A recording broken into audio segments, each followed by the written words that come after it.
जय हिंद दोस्तों, हर हर महादेव। मैं सभी का दोस्त आपका छोटा भाई प्रवीण। दोस्तों स्वागत है मेरे नए यूट्यूब चैनल पर। हिस्ट्री क्लास पर मैं हिस्ट्री से रिलेटेड क्वेश्चन लेकर आऊंगा, वीडियो लाऊंगा। ठीक है, हिस्ट्री में यदि आप लोग इंटरेस्ट रखते हैं तो आप लोग इस चैनल को जरूर सब्सक्राइब करिएगा। ठीक है, और आज का क्लास जो होगा, जो आंग्ल मराठा जो है प्रथम युद्ध जो हुआ उसके बारे में हम लोग पढ़ेंगे। 3 आंग्ल मराठा युद्ध हुआ है। ठीक है, और विशेष करके मैं बता दूं कि आपको अगर जीएस से रिलेटेड जितने भी एग्जाम क्वेश्चन बनते हैं सारा क्वेश्चन आपको मिलेगा। ठीक है, तो आइए बिना देर के इस क्लास को हम लोग शुरू करते हैं। सबसे पहले देखिए, आंग्ल मराठा युद्ध जो है 3 आंग्ल मराठा होता है। ठीक है, और प्रथम आंग्ल मराठा युद्ध के बारे में हम लोग पढ़ेंगे। यहाँ लिखा है 1775 में रघुनाथ राव ने अंग्रेजों के साथ सूरत की संधि किया। ठीक है, 1775 में है मित्र, रघुनाथ ने अंग्रेजों के साथ सूरत की संधि करता है। ठीक है, सूरत की संधि करे जिसमें पेशवा पद पर, ठीक है, पेशवा पद पर बने रहने के लिए बेसिन और सालसेट का, ठीक है, क्षेत्र अंग्रेज को देने के लिए तैयार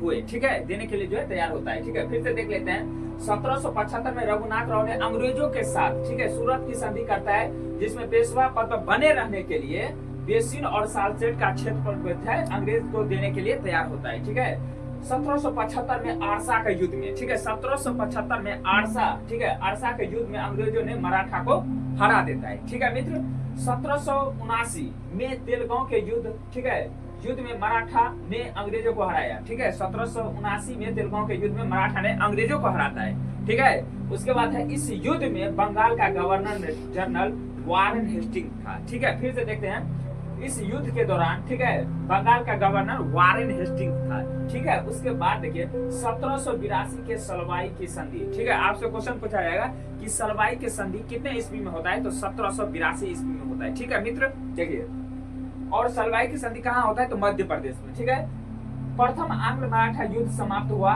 अंग्रेजों ने माधव राव द्वितीय को पेशवा स्वीकार किया। ठीक है, अंग्रेजों ने माधव राव द्वितीय को जो पेशवा स्वीकार करता है। ठीक है, अगला पॉइंट देख लेते हैं। यहाँ लिखा है माधव राव द्वितीय। ठीक है, 1774 से 1795। ठीक है, लिखा हुआ है 1794 में महाजी सिंधिया की मृत्यु हो जाती है। ठीक है, और 1795 में 21 वर्ष की अवस्था में इनकी मृत्यु हो जाती है। ठीक है, माधव राव द्वितीय की मृत्यु जो है 21 वर्ष, मात्र 21 वर्ष की अवस्था में जो है मृत्यु हो जाती है। ठीक है, उसके बाद देखिए यहाँ पे है जितने भी मराठा के पेशवाओं के बारे में हम देख लेते हैं एक बार सीरियल बाय सीरियल कि कितने मराठा जो है ये बने। ठीक है, सबसे पहले बालाजी विश्वनाथ 1713 1720। ठीक है, उसके बाद है बाजीराव प्रथम 1720 से 1740, बाजीराव। ठीक है, 1740 1761। ठीक है, उसके बाद माधव राव प्रथम 1761 से 1772, नारायण राव 1772 से 1773, बहुत ही कम समय। रघुनाथ राव 1773 से 1774, माधव राव द्वितीय 1774 से 1795, बाजीराव द्वितीय ये रहा 1795 से 1818 तक। ठीक है, और एक पेशवा के बारे में हम लोग और जान लेते हैं। यहाँ पर लिखा है बाजीराव द्वितीय। ठीक है, बाजीराव द्वितीय यानी 1795 से 1818 तक। ठीक है, डबल स्टार लिखा है मराठा के अंतिम पेशवा का नाम बताइए, तो यही था बाजीराव द्वितीय।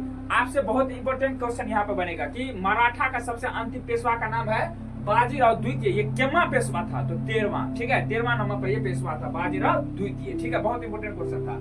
1818 में इनसे पूना का क्षेत्र छीनकर कानपुर भेजा गया, और जहां 1851 में इनकी मृत्यु हो जाती है। ठीक है, इनके दत्तक पुत्र का नाम बताइए, धोंदूपंत। ठीक है, फिर से देख लिए, आपसे पूछा दत्तक पुत्र का मतलब होता है गोद लिया गया पुत्र। ठीक है, क्वेश्चन बनेगा कि दत्तक का अर्थ क्या होता है, दत्तक पुत्र का मतलब क्या होता है, तो गोद लिया गया पुत्र। ठीक है, तो इनके दत्तक पुत्र का नाम था नाना साहब, और नाना साहब को ही धोंदूपंत कहा जाता था। ठीक है, बहुत इंपॉर्टेंट क्वेश्चन था। ठीक है, और आज का जो हम लोग क्लास अभी किए तो प्रथम आंग्ल मराठा युद्ध के बारे में पढ़े। इसी प्रकार से नेक्स्ट क्लास में द्वितीय आंग्ल मराठा के बारे में हम लोग जानेंगे। और चैनल पर पहली बार आप लोग विजिट किया है ना, तो चैनल को सब्सक्राइब करके रखिएगा। हिस्ट्री से रिलेटेड सारे क्वेश्चन आपको बनेंगे। तो आज का क्लास आप लोगों को कैसा लगा कमेंट कीजिएगा, अपना फीडबैक जरूर दीजिएगा। मिलते हैं इसी तरह से नेक्स्ट क्लास में, तब तक के लिए खुश रहिए, मुस्कुराते हैं। जय हिंद, वंदे मातरम, हर हर महादेव।